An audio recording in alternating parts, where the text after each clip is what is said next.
Consultation begins immediately. Call 1-800-LIFELOCK or visit lifelock.com. Let's take a bite out of the news. There's been an increase in shark sightings off the warm waters of Cape Cod. Dozens of white sharks have been seen, and some have even been caught dining on a scrumptious whale carcass. Delicious this time of year. But should beachgoers be worried?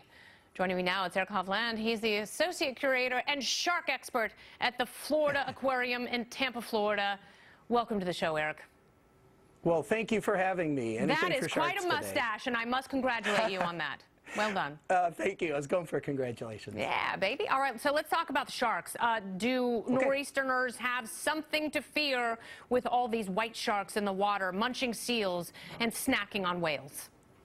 I hear what you're saying, and the only thing that nor'easterners have to fear is the excitement of seeing a great white shark.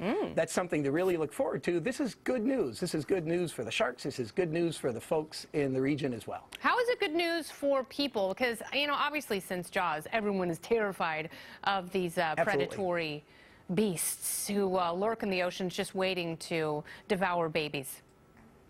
Well, that's what the Jaws movie franchise would have you believe, but babies and adults that's not true at all. That is an excellent piece of fiction. Yeah. A great movie, a great movie that led to a really tough time for great white sharks. That kind of began this hunting effort of sharks, and it vilified them. But the truth is, they're really important, and they're very important to the seal populations, and they're actually a boon to tourism for the Cape Cod area, for Massachusetts. I can tell you, I'm one of the many people that would love to go see a great white shark in the wild. Have you ever seen one in the wild?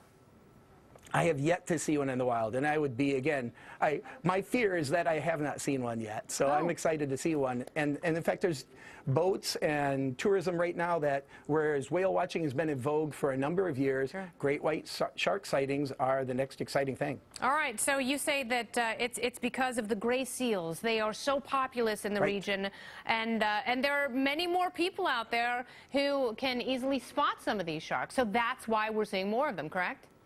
That's exactly right. It's a combination of efforts. We're seeing more great white sharks because there are more of us to see them. There's more people on the planet every day.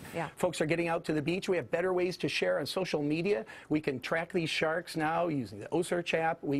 People are getting really excited about seeing the sharks, but one of the things, if we go back about 40 years to the Marine Mammal Protection Act, that's what put the pieces in place to protect the gray seal population and grow it, and that and more recent protection of the great white sharks has made a combination where there's a food source for these sharks, and they're making a steady comeback. Now, you said that at one point the shark population, because of the Jaws backlash, the Jaws effect, had declined by almost 80%.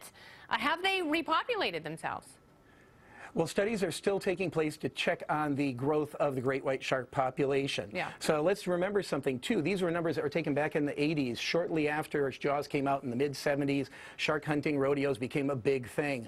These are sharks that take 20, 30 years to hit maturity and to have their young. So we're looking at whole generations. They're not that different from us in the sense that it takes them a couple of decades to mature. They only have 1 to 2 offspring that, again, take decades to mature. So we're seeing some of the positive effect of that protection of the mammals and the sharks. I want to harness a shark and ride it. Is that irrational?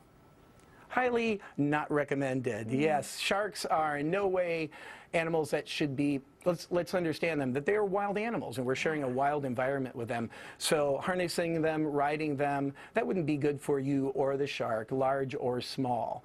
But living with the sharks mutually and sharing their environment with them, whether we see them above or below the water, that's really a positive way to move forward. Eric, thank you so much for your time and your expertise and insight. Welcome. Thanks so much.